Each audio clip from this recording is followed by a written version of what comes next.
Quando se fala em guerra entre Rússia e Estados Unidos, a imagem imediata é do campo de batalha. Mísseis, sirenes, explosões. Mas esse conflito não se limita à linha de frente. Ele se desenrola ao mesmo tempo em três tabuleiros distintos: o militar, o econômico-logístico e o diplomático-jurídico. Enquanto um parece avançar, os outros travam ou se movem em silêncio. Esse vídeo mostra como esses tabuleiros operam em paralelo e por que nenhum deles, isoladamente, resolve o conflito.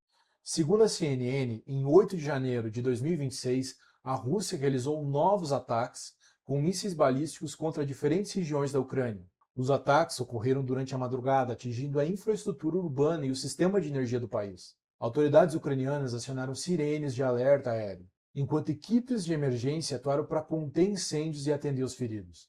A Rússia não detalhou os alvos, afirmando apenas que se tratava de uma operação militar em curso. Mísseis balísticos têm alto poder destrutivo, porque reduzem drasticamente o tempo de reação das defesas aéreas, e são mais difíceis de interceptar do que drones ou mísseis de cruzeiro. Até o momento, não há confirmação independente sobre o número total de vítimas ou a extensão completa dos danos. O único fato verificável é simples: o conflito segue ativo, com capacidade real de escalar rapidamente. Enquanto forças russas avançam no território ucraniano, outro jogo acontece no mar. Os Estados Unidos operam em um tabuleiro completamente diferente. Segundo a Reuters, em 7 de janeiro de 2026, os Estados Unidos apreenderam um navio-tanque russo. Esse navio transportava petróleo da Venezuela para a Rússia. A operação ocorreu fora do território americano e em águas internacionais, com base em sanções já existentes. O navio havia sido identificado como parte de uma rede usada para transportar petróleo venezuelano sancionado. Esse tipo de embarcação integra o que as autoridades chamam de Shadow Fleet, navios que mudam de nome, bandeira e rota para contornar esse tipo de sanção. Aqui o alvo não era o Estado diretamente. Aqui o alvo não é o Estado diretamente, mas a sua logística.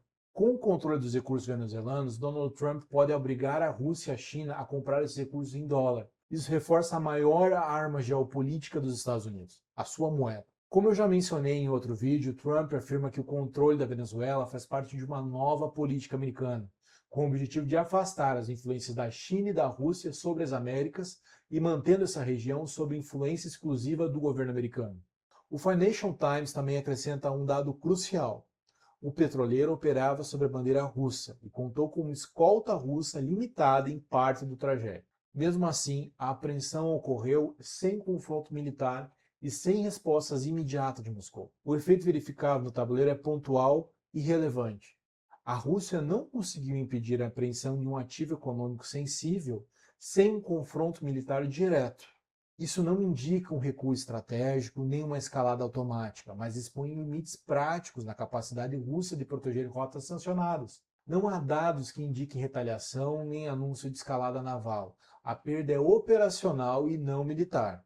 Esse tipo de ação não é inédita. A Reuters documenta casos anteriores.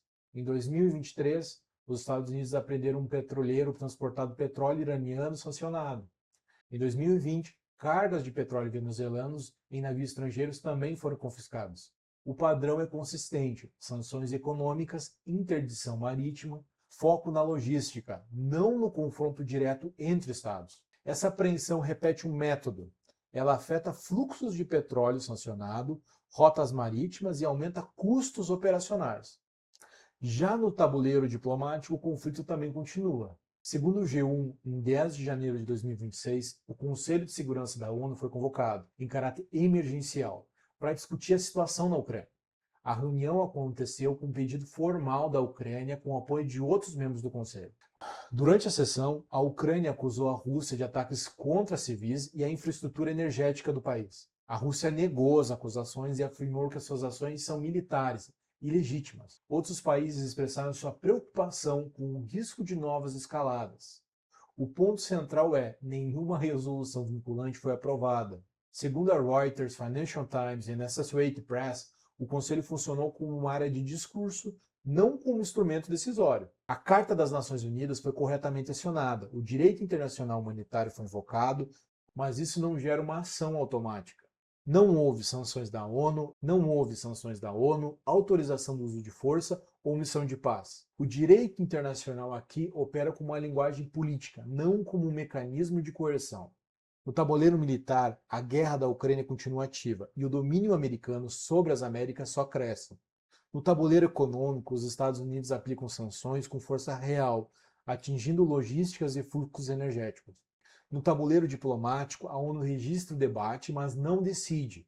Esses tabuleiros não se anulam, não convergem e não resolvem o conflito sozinhos. Eles coexistem. E é exatamente isso que torna esse jogo geopolítico tão complexo e difícil de se encerrar. Se você gostou do vídeo, inscreve-se no canal. Ele ainda é novo, então qualquer feedback, comentário me ajuda muito. Comenta aí o que funcionou, o que não funcionou. Eu também gostaria de estar trazendo análise de livros que explicam alguns conflitos militares que estão acontecendo no mundo, assim como novos avanços de tecnologia e crimes cibernéticos. Esse projeto está sendo construído junto com quem está me acompanhando. Pode ser muito honesto nos comentários, eles não atrapalham, eles me ajudam a evoluir. Muito obrigado e até um próximo vídeo.